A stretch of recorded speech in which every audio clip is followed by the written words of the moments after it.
first objective is to, if you like, throw a chalk under that action by HMRC in this case, and ensure that this club doesn't get wound up and at least has an opportunity to try and survive. Then my big challenge is funding the club, particularly towards the end of the season. All football clubs have very high expenditure in terms of payroll, in terms of employees, and what I do is I look for someone who I can award preferred bidder status in the hope that they will come alongside and provide some funding pending buying the club. So there was a long process whereby I identified the highest bidder for the club, the person with the most money available to buy the club, and I also sought from them, in return for exclusivity, some funding of the club's expenditure, as I say, principally wages. The preferred bidder, the highest bidder, was prepared to fund, no other bidder was, and so they got the preferred bidder status. The latest development is that as time's passed, we've been pressing the preferred bidder to bring things to a conclusion. We met last week in London, and everybody around the table agreed that the best course of action was to move quickly to a contract, what we call a sale and purchase agreement, but in plain language, move to a contract whereby they are legally bound to buy the club off me, subject to only one condition, and that condition is that the Football League transfer the so-called golden share and allow the new company to carry on as Plymouth Argyle Football Club. I won't go into all the reasons why it has to be a new company and not the old company, but those of you who are interested in football insolvency, look back at Wimbledon. So we've been successfully doing all that.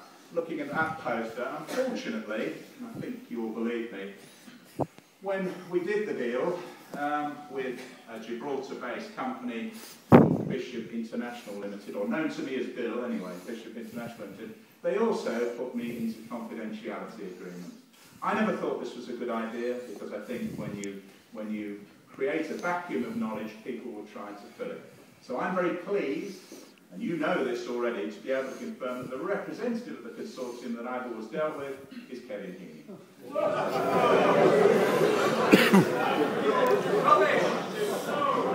Well, come on, let Brendan finish.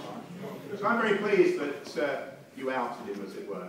I don't think he's necessarily experienced enough of these situations, but he represents a consortium that wish to acquire the stadium and the surrounding land, as we've heard from Vivian, for redevelopment. I understand the money for that. The joint venture partners he has in that consortium are Irish finances. Now, Mr. Heaney has an interest in the football club, and so therefore he cannot have any interest in this football club going forward, nor indeed can he influence it in any way. What about his Russian wife? Hang on. So, Mr. Heaney is not buying the football club because he can't. The FA and the Football League will not allow him. So the club is going to be entirely owned by Peter Ridsdale. Rubbish. It's just Right, come on, ladies and gents. We agreed at this conference. And then we're going to ask questions and answers in an orderly fashion.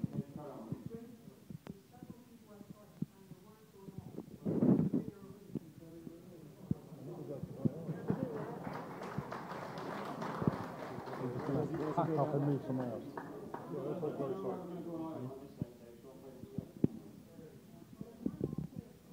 Oh, shut up. Can they not just turn the volume up?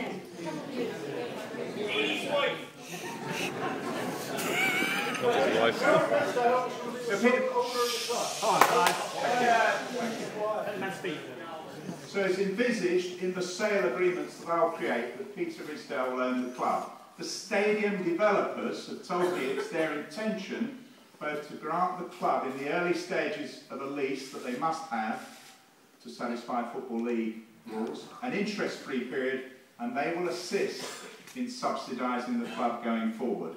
I don't know, you know that the losses of the club, I think in its last accounts, were about £3 million. Sorry if I'm rough and ready, About £3 million. I don't know what the club's going to lose going forward next year, but my best guess is between £1 million and £2 million. It depends on where certain highly paid employees seek their fortunes in the future.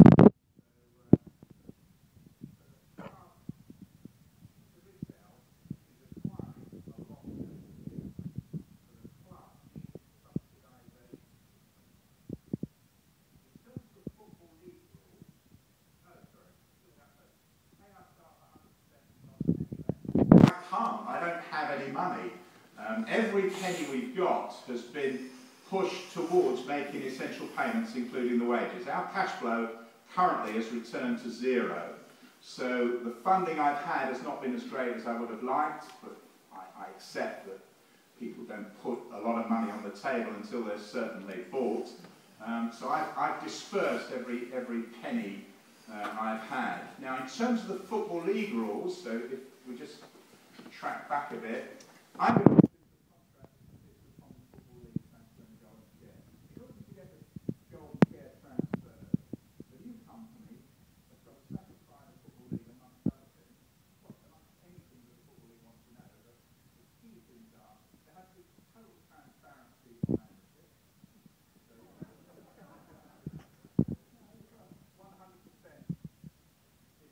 there has to be security of spending at home park. So the stadium owners must drop the grant the club police, and the club has to be financially viable. So without the subsidy, or the financial support, or however you want to describe it, from the stadium owners, the club aren't financially viable, because unfortunately, a lot of money. The other Football League rule is that all football creditors must be paid in full. Now, in terms of Plymouth Argyle, there are very few football creditors. We don't owe other clubs very much money. The Football League are finding a variety of lower league clubs and telling me, oh, they're football creditors because they're affiliated to the FA. But our big football creditor is the unpaid wages to employees. 3.2 million, north of 3 million now. So they have to be paid in full. Otherwise, the share will not be transferred. So, in the fullness of time, all employees will be paid in full because they have to be. Yes, I understand that one as well. Yeah, I appreciate the staff are suffering. Looking at the banners, I appreciate the staff are suffering, and we're doing all we can to push things forward. I think the biggest issue is uncertainty, isn't it? I think that's what causes all the unrest. We don't know where this club is going to end up. But remember, as I said at the beginning when I came here one Saturday, to some extent my reputation's on the line. The Football League would prefer not to have administration of the club. It's very crucial to my professional credibility to bring about the rescue of Plymouth Argyle Football Club. And I think I'm on course. It's challenging, I'm not pretending that it's not difficult, it's getting harder because there isn't a lot of money out there for football anymore. People don't want loss-making businesses, but I think we're on course to rescue this club. I'm spending time with the purchaser this week, so this meeting's well timed. As the concerns come forward where appropriate, I can carry them on to the representative of the consortium. I think I've covered everything, so I'll sit down no doubt with some. Thank you,